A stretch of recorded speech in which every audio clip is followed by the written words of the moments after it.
Хуучнаар Засагдхан аймгийн Эрдэнэ дүүрэгч вангийн хөшөө, Идүүгээгийн Завхан аймгийн Баян Тэс сум.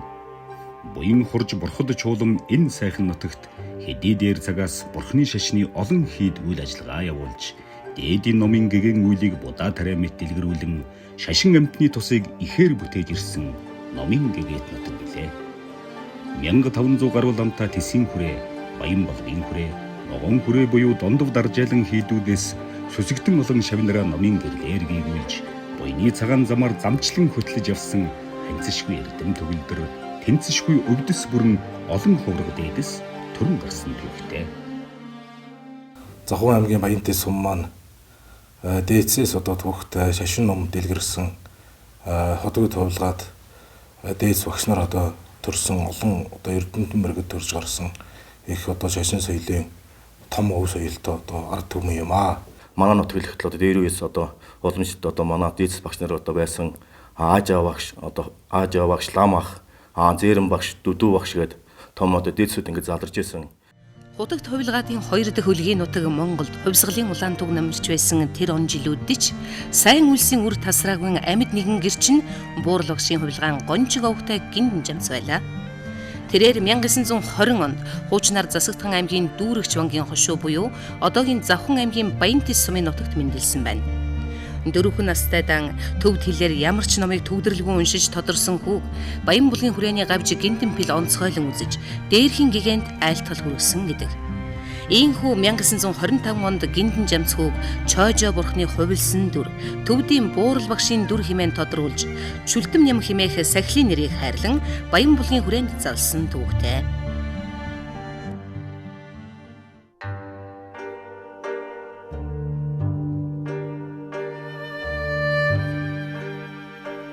Шашин соёлоо огоорсон бурангуй цагийн бараан сүудэрт дайруулж, энэ сайхан орон хийдүүд харах бараа хангинах номгүй болсон хэдий ч дээдэс багш нарын тавьсан ерөөлийн хүч, буман олон шавнарын залбирал даатгалын үрээр сайн цагт иргэн золгож, орон хийдээ сэргээж, олон жил тасарсан уншлаг номын дуу дахин дуурсаж эхэлсэн билээ. 1990 оны цагаан морин жилийн ардчилсан хувьсгалын үр дүнд Монгол хүмүүр шүтэн бишрэх хэрэгч төлөөгөө олж авч, уламжилт шашин соёлоо мандуулах үйлд шамдаж эхэлсэн тэр цагдор Баян Тэс сумын уугуул Баточор, Дүгэржав, Мөнх баяр тэргүүтэй хэсэг иргэд сэтгэл нэгдэн сүсэгтний холбоо байгуулж, анхны хурлаан хурж, шавь сургалтаар хуурга бэлтгэх ажлыг эхлүүлэн, улмаар хурлын болон сургуулийн дуган барих, жаспи болгох ажлыг үүтгэжээ. Баян Тэс сумын төвд шинээр байгуулсан хийдийг Гандан дэчин арвжаа даш чоймплэн хэмээн нэрийдсэн нь 3 хүрээнийхэн нэрийг дурддан сэргээсэн хэрэг бөгөөд монголчууд боос төгс баясгалант их амгалан машид арвжуулагч Үлзий хотгийн номын хийд гэсэн утга төгөлдөр нэр ажээ. Тус хийд нь үүсэн байгуулагдсан цагаасаа хойш өдөр бүрийн цогчин хурал, сар бүрийн их дүүчин хурлыг тасалдалгүй хурж, орон хийдийн уламжлалт дэг жайгийг алдалгүй сахиж, буян номын үйлийг дэлгэрүүлж яваа хөдөө орон нутгийн цөөхөн хийдүүдийн нэг. Хуучин цагийн бурхны шашны томоохон төвүүдийн нэг асан Жанлавтай нутагт сэргээн байгуулагдсан энэ хийдийн зөв хөврөх сүсэгтэн олон эргэлж мөргөлчдийн зам улам тодорч, зөвхөн сум орондоо төдийгүй бүс нутагта буйны гэгэн үйлийг түгээгч болох ирээдүй бүрдсэн энэ цаг үед сүсэгтэн олныхон хийгээд шашин амтны тусыг бүтээгч шав хөвргуудын ая тухыг хангасан зай талбай том улирал цаг агарын аясад захирагдахгүйгээр үйл ажиллагаагаа хэвэн явуулах боломжтой халаалт улааныг шийдсэн цогчин дуган зайлшгүй шаардлагатай болсон билээ. Энэ шаардлагын үүднээс тус хийдийн шавь хувргууд сүсэгтэн олны санаачилгаар шин цогчин дуганыг бүтээн үйлдэх ажлыг 2021 оноос эхлүүлээд байна. За тэгээ би бол одоо өмнөд идэх одоо гомн татсан суралцж байгаа. 2012 оноос өдий одоо хүртэл суралцж байна.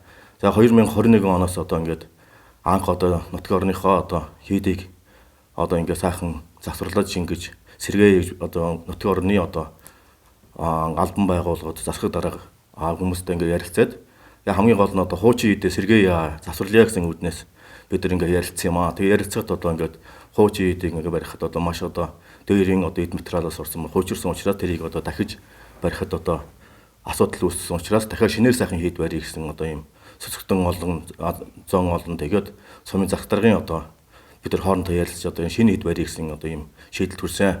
Анх төсөв санаачлагч Ламбар над руу холбогдож нэгэн уулзалтанд ирсэн. Улаанбаатар хот Галдаргаан төвд Баян тусмын нутгийн зөвлөлийн бизнес эрхлэгч нарын бүрэлдэхүүнтэй уулзалтанд орогдож тэнд очиж анх төслийн мэдээллийг сонсч байсан юм а.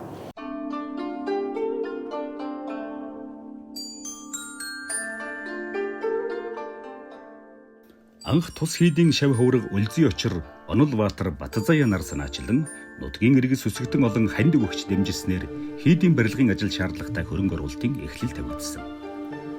Улмаар нутгийн бизнес эрхлэгч Дор Жаргачаагийн дэмжлэгтэйгээр Улаанбаатар хот дахь Баян тусмын нутгийн зөвлөлийн гишүүд нутгийн бизнес эрхлэгч нарыг урьж оролцуулсан анхны уулзалтыг Алтрган төвийн ресторан зохион байгуулж барилга угсралтын ажилд 635 сая 294 мянган төгрөг, үүн дээр бурхан шүтэн гадна тогтчлтгээд нийт 800 гаруй сая төгрөгийн төсөв бүхий төслийг танилцуулсан боловч дэмжлэг авч чадалгүй мухардалд орж болзошгүй нөхцөл байдал үүссэн юм.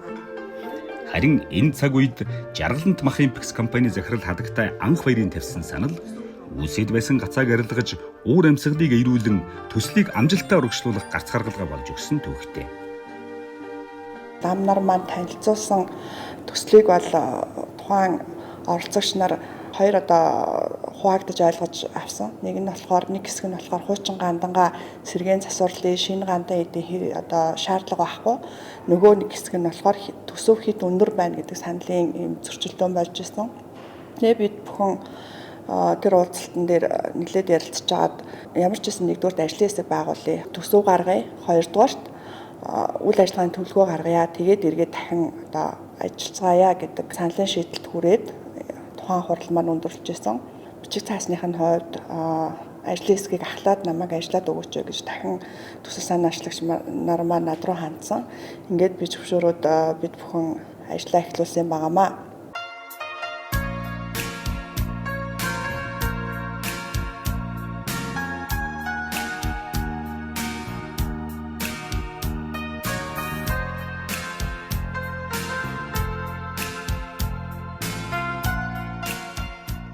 Санаачлагч лам нар маань нэгдүгээрт орон нутагт нэг хэсэг ажлын хэсэг байгуулсан.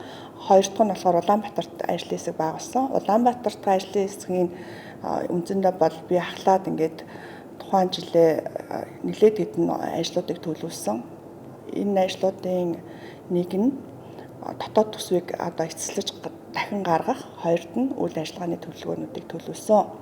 Үйл ажиллагааныхаа төлөвлөгөөр 3 том ажлыг бол чиглүүлж хийсэн. Энэ нэгдүгээр зайсан хэлдэх BIP уулзалт, хоёрд нь UB Palace хандивын тоглолт, гуравд нь Эрдэнэт хот, Завхан аймаг, Баян тусмаас гаралтай уугуул сугуул иргэдийн дунд хүндэтгэлийн хүлээн авалт уулзалтуудыг зохион байгуулж ингээд эдгээр уулзалтууд маань маш амжилттай бол хэрэгжиж үүний үр дүнд маш олон хүмүүс төслийн тухай мэдээлэл, зөв мэдээллийг авсан.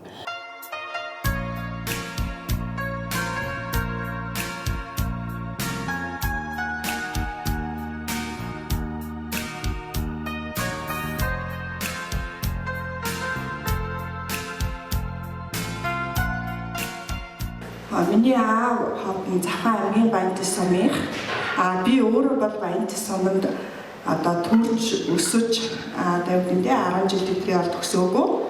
Гэхдээ зуныхаа амралтаар бол байнга өвөө эмээ дээрээ ингэж очдог байсан. Би өөрөө санхүүгийн шинжлэх мэргэжилтэй. Тэгээд цаасан дээр суугаад хамгийн түрүүнд бид ер нь төсвийн 3 төвшин гаргая. Нэгдүгээр барилга байгууламж хэдэн төгрөг басах юм бэ? Хоёрт нь доторх бурхад нь хэдэн төгрөгөд тавилгын тогшил гэж барилгын ярьдаг тийм. Энэ нь хэдэн төгрөг болох юм бэ? Гадны тогшилт нь хэдэн төгрөг болох юм бэ? Мөн анхны төлөвлөсөн төсөөр манай ламбарын барьж орж ирснээр бол дулаан хангамжгүй байсан. Дулаан хангамж нь хэдэн төгрөг басах юм бэ гэдэг яг энэ 4 жилээр хуваагаад би төсвөө гаргасан байгаа. Жавхлант багаас 27 сая 130 мянган төгрөг, хачиг багаас 6 сая 660 мянган төгрөг, зайгал багаас 4 сая 520 мянган төгрөг, бужир багаас 19 сая 818 мянган төгрөг, Улаанбаатар хотоос 160 сая 361 мянган төгрөг, Эрдэнэт хотоос 23 сая 500 мянган төгрөг, Тэс сумаас 3 сая 160 мянган төгрөг, бусад орон нутгаас 5 сая 900 мянган төгрөгийг тус хандивлаж энэ хойтын буйнаа саглашгүй баримжуулжээ. Улаанбаатар хотод зохион байгуулсан зайсан элдв IP уулзалт, хандвийн тоглолт, Орхон аймаг зохион байгуулсан аймагуудад зохион байгуулсан нийт үйл ажиллагаанаас бид бүхэн 120 орчим сая төгрөгийн хандив цуглуулсан. Ингээд тухайн жилээ бид барилга угсралтын Golden Temple компанитай 340 сая төгрөгийн барилга угсралтын гэрээ хийж үүний урьдчилгаанд нь 120 сая төгрөгийн урьдчилгаа өгч барилга угсралтын ажлаа амжилттай эхлүүлсэн. 2022 оноос барилга угсралтын ажлыг Golden Temple компанитай 340 сая төгрөгөөр гэрээлэн барилгын ажлыг эхлүүлсэн бөгөөд энэ оны хавар үлдэгдэл санхүүжилтийг шийдвэрлэн өгснөөр 2024 оны 5 сарын 20-ноос гэрээнд заагдсан барилга угсралтын ажлыг үргэлжлүүлж байна. Өнгөрсөн хугацаанд хийгдсэн ажлуудыг дурдвал дээврийн мод бэлтгэх, дээврийн модны задаргаа, дээврийн модны бодог, гоёл чимэглэлийн ажил, барилгын суурийн ажил, тоосог татан авах, барилга угсралтын ажил, хийдийн дээвэр модон хийцлэл, дээврийн төмөр гоёл чимэглэл зэрэг ажлууд хийгдэж 70% гүйцэтгэлтэй үргэлжилж байна. Мөн барилгын ажлын модон материалтай холбоотой зардалд 31 сая 109 мянган төгрөгийг зарцуулаад байна. Мөн бидний зохион байгуулсан хандивын үйл ажиллагааны үеэр нутаг ус, шашин соёлоо гэсэн буян сэтгэлээр хандив өргөхөн илэрхийлж бүртгүүлсэн боловч одоогор хараахан гүйцэлдүүлж амжаагүй байгаа иргэд аж ахуйн нэгжүүд цөөнгүй бий. Тэдэнд мөн чин сэтгэлийн талархал урьдчилан хүргэе. Төрлөх сумынхаа 100 жилийн ойгоос өмнө ашиглалтанд оруулж нээлттэй их гэж зорж байна. Өнөөдрийн байдлаар нийт барилга 70 орчим хувьтай явж байна. Өмнөх уулзалтууд дээр хандив өвнө гэд амласан орж ирээгүй байгаа нийт хүмүүстэй уриалж бас одоо цаг хугацааны хувьд хандив хийх шаардлага зайлшгүй ирсэн байна. Энэ цаг үед тэр амлалтуудаа бас хийгээч гэж бас уриалмаар байна.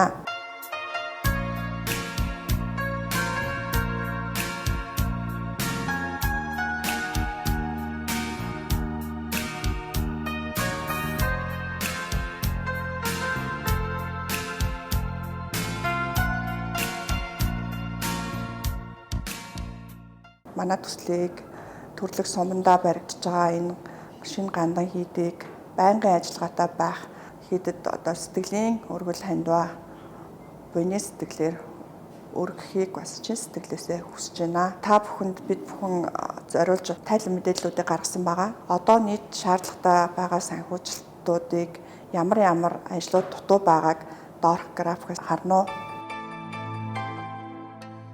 Тус зохичин дугны барилга угсралтын ажил, засал чимэглэл, халаалт дулаан, орчны тогтчлт, бурхан шүтэн урлал зэрэгт шаардлагатай нийт төсөв 561 сая төгрөг бөгөөд 2022 оноос хойш сүсэгтэн олон байгууллага хамт олонны чин сүжгийн өргөл хандиваар шаардлагатай хөрөнгө оруулалтын 50% буюу 251 сая 109 мянган төгрөгийг 2023 онд цуглуулж барилга угсралтын ажлын 70% гүйцэтгүүлээд байна. Мөн 2024 онд иргэд сүсгтнүүдийн амласан бурхан шүтээн бүтээлгэх, бусад төрлийн ажил үйлчилгээ, мөнгөн хандив зэрэг нийт 177 сая 891 мянган төгрөгийн бэлэн болон бэлэн бус хандивыг татан төвлөрүүлсэний үр дүнд ажлаа хэвийн үргэлжлүүлэх нөхцөлийг бүрдүүллээ. Бүтээн байгуулалтыг бүрэн дуусгахад 132 сая төгрөгийн төсөвтэй ажлууд дутуу байгааг доор наривчлан дурдъя. Төслийн нийт шаардлагатай санхүүжилт 561 сая төгрөг. Одоогор цугларсан хандив бэлэн болон амлалтаар 429 сая төгрөг буюу 76.5% гүйцэтгэлтэй байна. Төслийг бүрэн дуусгахад 132 сая төгрөг буюу 23.5% хөрөнгө оруулалтыг шинээр бүрдүүлэх шаардлагатай байна. Өмнө одоо олон хүмүүс хандив өргөж олон одоо бизнес эрхэлж байгаа нутгийн зон олон сайхан сэтгэлтэй хүмүүсийн тус уянаар сайхан одоо бүтээн байгуулалтын ажил өрнөж нэлээ одоо үр дүнтэй бид бүхэн хийдийнхаа 70-80% бүхий одоо нэлээ ажлын бүтээн байгуулалтын арга хэмжээ зохион байгуулсан. За өнөө жил бол одоо үлдэгдэл болох барилгын гадна тогтчлт хийгээд нэлээдгүй бас одоо ажил төлөвлөд ингээ явж байна. Төрлөх нутагта сайхан бүтээн байгуулагдаж байгаа гандын хийдийнхаа энэ их буйны ажилд та бүхнийг одоо буйны их талаад оролцож бүгдээрээ нийлээд одоо сайхан буйнаа хариуцгаж ханд өргөхийг уриалж байна ингээд. Ханд өргөсөн нийт одоо сүсгтэн олон та бүхэндээ маш их талархаж байна. Суманд он төгс 100 жил одоо болгож байна. Энэ 100 жилийнхаас одоо өмнө тохиолдуулан одоо 7 сарын 15 16 ингээд хийдийнхэн одоо нээлтийг хийх байна. Тэгээ одоо хийдийн нээлт хийх явцд одоо ингээд одоо хандив тусалцаа үзүүлсэн одоо бүх сүсгтэн олон тавхантай одоо гүн талхыг илэрхийлж байна. За ерөнхийдөө одоо 130 сая төгрөг одоо ингээд хэд нээлтэйгт одоо ингээд хотгож байгаа. Тэгээд нутгийн сүсгтэн олон тавхныг одоо энэ одоо хандив аянд одоо уриалж байна.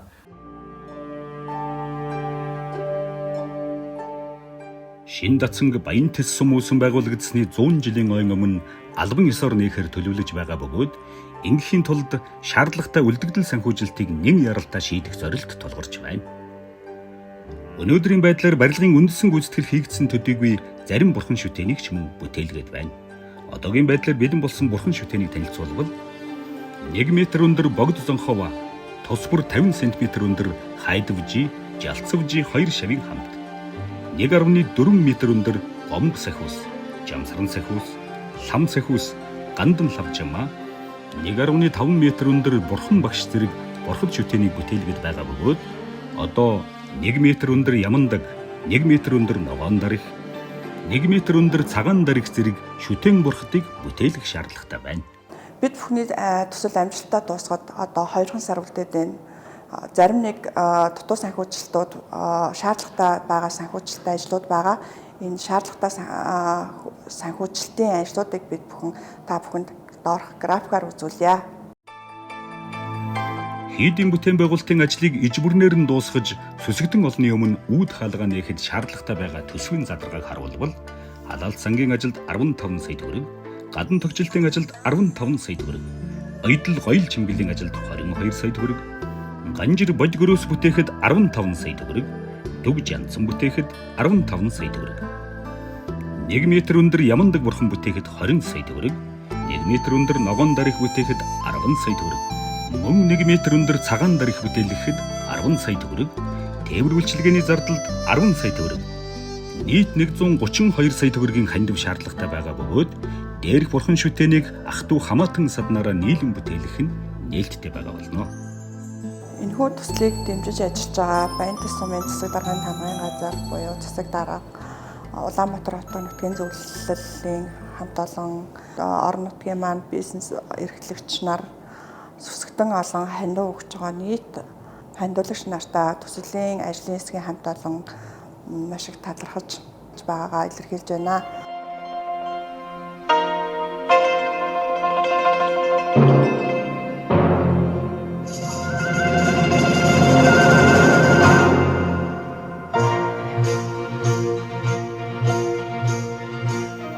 Номын ариун орон хийд бүтээн цогцлох үйл явцдаа тохиох нь урдын олон төрлийн үйлдсэн буйны үр бөгөөд түүнд хувь нэмрэн оруулсан өглөгийн эзэн жандгуудын буян хишиг тухайн орон хийдэд уншсан уншлах болгоны тоогоор аривжин дэлгэрдэг учиртай хэмээн бурхны шашин тард түмнүүд сүслэн хэлцэцгээдэг. Өвөг дээдсийнхэн олон үеэрээ шамдан үйлдсэн ном буян бүтээл тойрволыг сэргээн цогцлоож үйлсийг нь үргэлжлүүлэх нь үр хойчс бидний үүрэг төдийгүй их болсон 6 зүйлийн хамаг амтан өвөг дээдэс үр хүүхэд энэ хойт насныхан төлөө үлдэх дээдийн дээд буян болох нь дамжиггүй. Утагт дээдсийн айлдсан номын үр соёолж урсан олны үйлдсэн буйны үндэс батжиж хуурмаг мөнхгийн харан хуйг үүрдэг этилээд хувь ерөөлөөр ядам дагнастай учрах болтугай.